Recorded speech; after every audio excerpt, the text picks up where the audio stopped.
तो यूजीसी के मुद्दे पर आर पार की जंग का ऐलान किया जा रहा है। पीसीएस अफसर अलंकार अग्निहोत्री, जी अलंकार अग्निहोत्री, भूले तो नहीं आप, जिन्होंने यूजीसी के विवादित नियमों के खिलाफ बरेली के सिटी मजिस्ट्रेट पद से इस्तीफा दे दिया था। उत्तर प्रदेश की नौकरशाही और राजनीति में इस फैसले के बाद खलबली मच गई थी और अब पीसीएस अफसर अलंकार अग्निहोत्री ने आंदोलन का बिगुल फूंक दिया है। मोदी और योगी सरकार के खिलाफ सीधा चेतावनी है कि अगर 6 फरवरी तक यूजीसी बिल वापस नहीं लिया गया तो वो दिल्ली कूच करेंगे और बाकायदा पीएमओ का घेराव करने का ऐलान हो रहा है। अब इसी मुद्दे को लेकर, क्योंकि सनातन स्वाभिमान यात्रा पूरा रोड मैप सार्वजनिक किया गया है। सनातन स्वाभिमान यात्रा सिर्फ अलंकार अग्निहोत्री नहीं बल्कि किसान मजदूर संगठन, देखिए किसान मजदूर संगठन ने भी यूजीसी को लेकर इस यात्रा में दिल्ली कूच का आह्वान कर दिया है।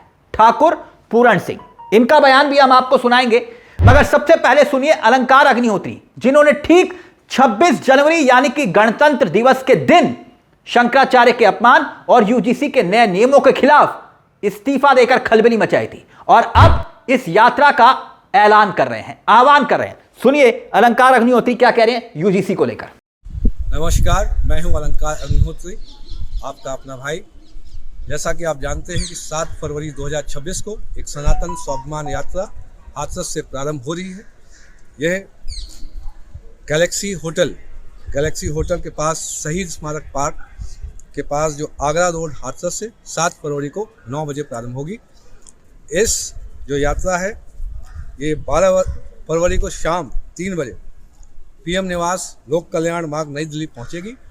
ये जो सनातन स्वाभिमान यात्रा है, जो आप देख रहे हैं कि हमारे देश में जो संकट चल रहा है, जिसमें यूजीसी रेगुलेशन 2026 के विरोध में एवं जो हमारा जो देश का काला कानून है SC/ST एक्ट, इसके विरोध में है कि 7 फरवरी तक इस SC/ST एक्ट कानून को वापस लें, अन्यथा जो देशव्यापी जो सनातन स्वाभिमान यात्रा है उसका प्रारंभ आगरा रोड जो गैलेक्सी होटल है शहीद स्मारक के पास, वहाँ से प्रातः 9 बजे 7 फरवरी से प्रारंभ होगा।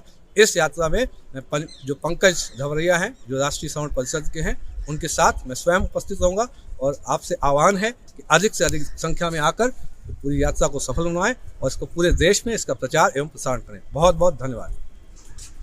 यानी भले ही सुप्रीम कोर्ट ने यूजीसी के नए नियमों पर रोक लगा दी हो, मगर यह विवाद अब पूरी तरह से नया रूप और रंग लेता हुआ दिखाई दे रहा है। इस ऐलान से तो यही पता चल रहा है, क्योंकि जैसे कि आप जानते हैं कि सुप्रीम कोर्ट ने इस मामले में केंद्र सरकार और यूजीसी को नोटिस जारी करते हुए 19 मार्च तक जवाब मांगा है। 19 मार्च, इस तारीख को याद रखिएगा। और उससे पहले सड़कों पर बीजेपी और मोदी सरकार को घेरने का बिगुल अब खुद बजाया जा रहा है। बाकायदा इसका ऐलान हो रहा है, आह्वान हो रहा है। अब आपको ठाकुर पूरण सिंह को सुनाते हैं, जो किसान मजदूर संगठन के राष्ट्रीय अध्यक्ष हैं। बाकायदा सनातन स्वाभिमान पदयात्रा में शामिल होने का ऐलान कर रहे हैं। 7 फरवरी हाथरस से दिल्ली पीएमओ हाउस तक कूच किया जाएगा, उसकी तैयारी है। यानी पूरा रोड मैप तैयार किया जा रहा है। सुनिए क्या कह रहे हैं ठाकुर पूरण सिंह को भी सुनिए जरा। साथियों, आने वाली 7 फरवरी को सनातन स्वाभिमान पदयात्रा है। पंकज धवरिया जी के साथ में हाथरस से दिल्ली प्रधानमंत्री कार्यालय पे स्वाभिमान बचाओ पदयात्रा का आयोजन है। आप सबसे निवेदन है कि देश सामूहिक रूप से एक दूसरे के सहयोग से हमेशा चला और हमेशा चलेगा। इसी व्यवस्था को बचाने के लिए, देश में समानता के लिए, देश में आपसी भाईचारा सौहार्द बनाने के लिए इस यात्रा का आयोजन आचार्य भरत तिवारी जी, पंकज धवरिया जी और उनकी समस्त टीम के साथ पूरे सनातन स्वाभिमान की यात्रा के लिए सभी लोग इसमें सम्मिलित हो, बड़ी संख्या में सब लोग चलें और देश की सरकार को ये बताएं कि ये देश जातियों का, धर्मों का नहीं, ये देश हम सबका है, संविधान का देश है। सरकारें हमारी हैं, हम सरकार के हैं। इसी आशा के साथ आप सब लोग बड़ी संख्या में इस यात्रा में सम्मिलित होकर सनातन स्वाभिमान यात्रा को सफल बनावे। हम सभी लोग यात्रा में सम्मिलित रहेंगे। आपसे निवेदन है कि आप सब बड़ी संख्या में पहुंचे। जय हिंद, जय भारत। वैसे भी यूजीसी के नए नियमों को लेकर सड़कों पर कितना विरोध हुआ वो आपने तस्वीरें देखी। बकायदा पीएम मोदी को लेकर, अमित शाह को लेकर कैसी कैसी तस्वीरें आई, कैसे कैसे नारे लगे, वो आपके सामने अभी भी हालात जो हैं कुल मिलाकर वो सुधरे नहीं है। यानी ये मामला अब खत्म नहीं हो रहा, उल्टा और बढ़ने जा रहा है, क्योंकि विरोध अब सड़कों से होते हुए पीएमओ घेराव के ऐलान तक जा पहुंचा है। और ये वही वोटर हैं जो कल तक बीजेपी को वोट किया करते थे, भारतीय जनता पार्टी को। अब ऐसे में खुद पीसीएस रहे अलंकार अग्निहोत्री जैसे अधिकारी इस्तीफा देकर यात्रा का आह्वान कर रहे हैं, यह कहते हुए कि यह यात्रा सिर्फ एक प्रतीकात्मक विरोध नहीं है, बल्कि यह सनातन समाज के स्वाभिमान की रक्षा का संकल्प है।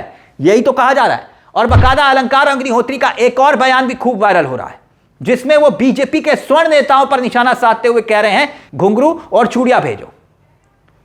क्यों इनके मुंह से एक शब्द यूजीसी को लेकर नहीं निकल रहा है? अलंकार अग्निहोत्री का एक और बयान है, वो भी सुनिए। समाज में हमारा जनप्रतिनिधि खोया हुआ है, सोया हुआ है, स्विट्जरलैंड थाईलैंड में घूम रहा है, दुबई में प्रॉपर्टी बना रहा है, 10,000 करोड़ कमा रहा है।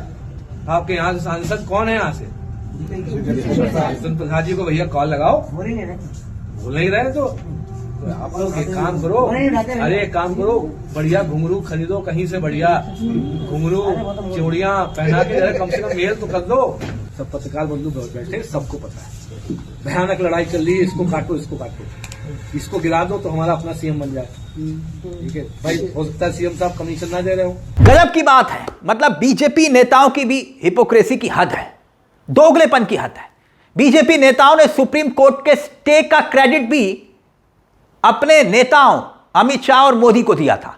वो याद है ना, गिरिराज सिंह, वो तो याद होगा आपको, जब ये फैसला कोर्ट ने दिया कि भाई इस नियम पर रोक लगाई जाए, स्टे लगाई जाए, तो गिरिराज सिंह ने देश के प्रधानमंत्री और गृह मंत्री अमित शाह को धन्यवाद देते हुए कहा कि कोर्ट इन नियमों को लागू होने पर फिलहाल रोक लगा रहा है और देश को बांटने वाले कानून था, ये देश को बांटने वाला कानून था। गिरिराज कह रहे थे, तो फिर देश को बांट कौन रहा था? आग लगाना किसने शुरू किया? गिरिराज सिंह ने यह तो नहीं बताया कि यह कानून तो हमारी ही सरकार है। उन्हीं के मुताबिक यहां तक कि बृजभूषण जो यूपी के बड़े चेहरे हैं, उन्होंने तक विरोध किया। संकेत और संदेश साफ है कि पीसीएस अधिकारी अलंकार अग्निहोत्री अब आर पार की जंग का ऐलान कर रहे हैं और दावा यह कि तमाम संगठन उनके साथ समर्थन में है, जो दिल्ली कूच करेंगे, चाहे वो राष्ट्रीय स्वर्ण परिषद के अध्यक्ष पंकज हो या फिर अलग अलग संगठन के लोग। और बकायदा दावा यह कि इस यात्रा के दौरान जगह जगह पर जनसभाएं होंगी। यानी यह सिर्फ नहीं है कि यात्रा निकाल ली जाएगी, नहीं, यह कह रहे हैं कि भाई हम जगह जगह पर जनसभाएं करेंगे, लोगों को बताएंगे कि इस कानून का दुष्प्रभाव क्या होगा, जागरूक किया जाएगा। और जागरूक करने का मतलब यानी मोदी और अमित शाह और योगी के लिए एक बहुत बड़ी मुसीबत, क्योंकि सोशल मीडिया पर अगर आप देखें तो अलंकार अग्निहोत्री एक मॉडल की तरह दिखाए जा रहे हैं कि कुछ समय पहले पीसीएस अधिकारी के रूप में इन्होंने अपनी सुरक्षित नौकरी को सिर्फ इसलिए त्याग दिया, तिलांजलि दे दी, क्योंकि वो यूजीसी के नए नियमों के साथ सहमत नहीं थे, यह कहा जा रहा है सोशल मीडिया पर। और इस कदम को लेकर खूब चर्चाएं भी इन्होंने बटोर ली। मगर अब देखना यह होगा कि 7 फरवरी से शुरू होने वाली यह सनातन स्वाभिमान यात्रा दिल्ली पहुंचकर क्या रंग लेती है और सरकार इस पर क्या प्रतिक्रिया देती है। बीजेपी नेता खासतौर पर आह्वान हो रहा है और यह आह्वान मोदी के साथ साथ, मोदी सरकार के साथ साथ योगी सरकार के लिए भी एक खतरे की घंटी है। क्यों? क्योंकि सबसे ज्यादा यूजीसी का विरोध उत्तर प्रदेश में आपको दिखाई दे रहा होगा। उत्तर प्रदेश की सरजमीन पर सबसे ज्यादा विरोध की तस्वीरें आ रही हैं। और ऐसे में यहां तक कि आप उस हापुड़ वाली तस्वीर को याद करिए जो हमने आपको पहले भी दिखाई थी, जिसमें नारे लगे थे कि योगी तुझसे बैर नहीं, मोदी तेरी खैर नहीं। यानी बीजेपी के ही कार्यकर्ता, बीजेपी के ही कोर वोटर ये नारे लगा रहे थे। और अब ये आह्वान हो रहा है अलंकार अग्निहोत्री के द्वारा कि हम अब पीएमओ की तरफ कूच करेंगे, दिल्ली कूच करेंगे। इस पूरे मुद्दे को लेकर आपकी क्या राय है? आपको क्या लगता है कि आखिरकार यूजीसी के मुद्दे पर क्या वाकई में मोदी सरकार पूरी तरह से फंस चुकी है?